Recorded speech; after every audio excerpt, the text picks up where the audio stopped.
Olanfor metodika viena iš garsiausių pasaulyje burnos reabilitacijos implantais metodikų.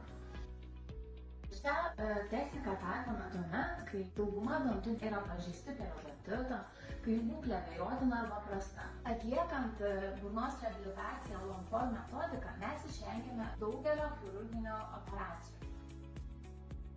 Ant 4 implantų mes prisukame fiksuotą tiltą protezą. Operacija yra ganėtinai greita, neskausminga ir pacientas atvykęs su savais neestetiškais, nefunkcionaliais dažniausiai dantimis po kelių dienų jau gauna laikiną nuosavą fiksuotą protezą. Kadangi Olanfor metodika taikoma vienu etapu, taupoma nemažai kaštų.